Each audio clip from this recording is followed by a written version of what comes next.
Hello, everyone. My name is Henry Thaxton, and this is my homework for MTRE4100 Instruments and Controls. For the purposes of this homework, we have to design a PLC and HMI that follows these steps. Step 1, counting small boxes in a warehouse. Step 2, filling a big box with 3 small boxes. Step 3, implementing a cylinder push mechanism to pack the big box, and step 4, moving the pack box towards the loading door once the packing process is complete. So we can see that my ComGR started and ready. Here we have our HMI. We have start button, stop button. This is the preset count, which would be 3. This is our current count, which will be indicated by our small box sensor here. And this is our empty box sensor here, so that when the conveyor has moved the box out, it should reset the system and let us start over.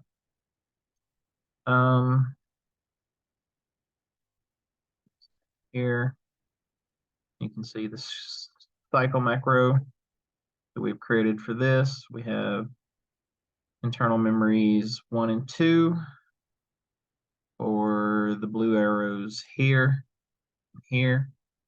This is internal memory 1, internal memory 1, internal memory 2, internal memory 2.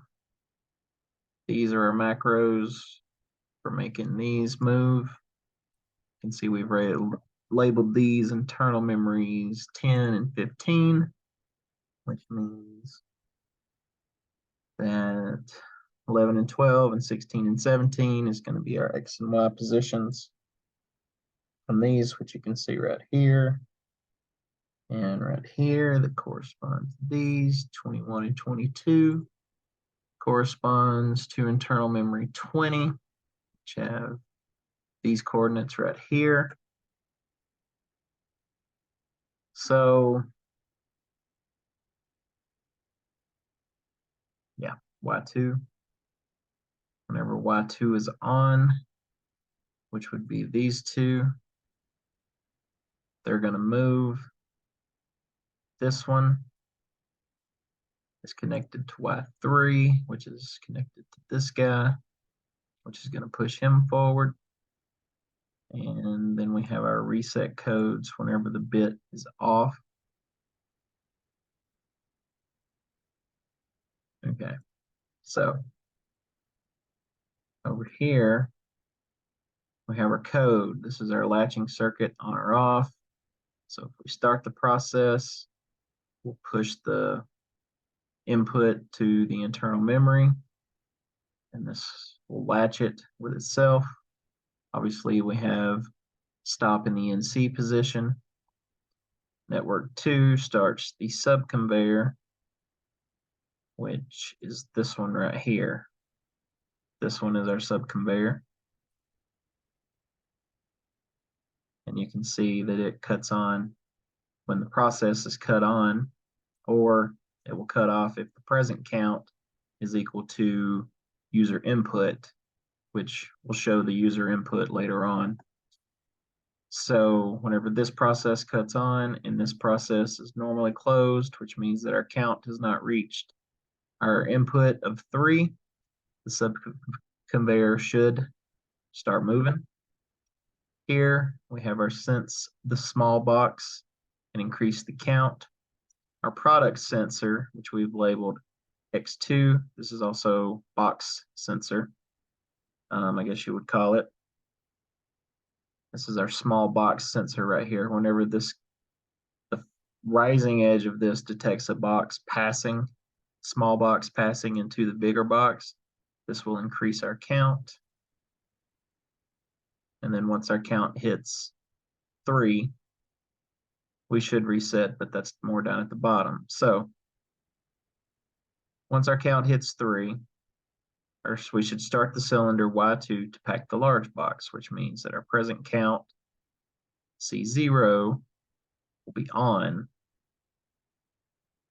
which should start our cylinder 1, and we've also latched our cylinder 1 back in here so that it'll keep moving. because I think we have cylinder 1 set up as maybe a momentary button. Let's see. It's an animated graphic, okay. Anyway, once this process finishes, this process should start, which is why we have the falling edge of Y2 linked to cylinder 2 or Y3, and we have it latched with itself. We also have the process on and off linked into here, so if we hit the stop button, both of these will stop. Here we have the main conveyor. So when this process is finished, we'll take the falling edge of that, and then our process on will be on, and our box sensor, which is our empty box sensor right here. We have it as green to start with, just because like there should be a box here, which would cause the sensor to be on, but considering it's we do it in the off state, I just went ahead and made it green, and then when the box leaves, you can see that it turns red. So we're kind of using the HMI here to show like how this sensor is supposed to work, even though this is off and this is considered on or one state. So whenever this one goes off, this main conveyor should shut off as well. And then we have a reset counter. So whenever the main conveyor falls into the off state, we take the falling edge of that and reset our present count. We also have the memory state or the process memory right here, but as you can see, like right here, we normally want these on. Here, we normally want it off, but if it turns back on, then it's going to reset this count. So now that we've explained most of this, let's see if everything works. So we compile, 0 errors, 0 warning, download to our PLC. Everything is transferred successfully. Now we're going to kick it into online mode. We're also going to set our MPU and enable that. We're going to run our program. And as you can see, our program is running with everything looking the way it should be. So now we go to our DOPSoft, compile all, compilation successful.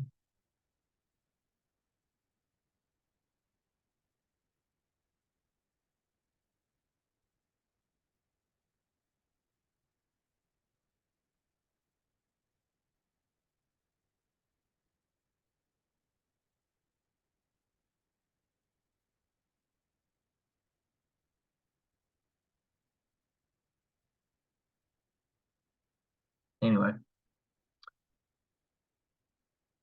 now we should see our online mode. So we're going to start the process. Let's set this to 3. So our preset counter is set to 3. Our sub conveyor is moving. We see that the animations are working properly. You can see none of these other processes have started yet. There's the main conveyor. So box comes along, hits our sensor, trips it. There's 1 box. You can see our current count has increased. 2 box, 3 box. Now our conveyor's turned off. Our 2 cylinders, as you can see, are on. They're moving to close the box. There goes cylinder 2, cylinder 3. Now the main conveyor is cut on and is running, and our count is not reset yet because this sensor hasn't gone active. So as you can see, these animation is lighting up and moving. So our box is moving, moving, moving, moving. Empty sensor gets triggered, and then our process restarts. This one right here gets reset to 0, and we can start all over again. Once again, Y2 is moving, Y3 is moving. Once Y3 goes off, conveyor comes on, and that's it. Then we stop it. Everything goes back to normal. And that is the video for my homework. Thank you all for joining.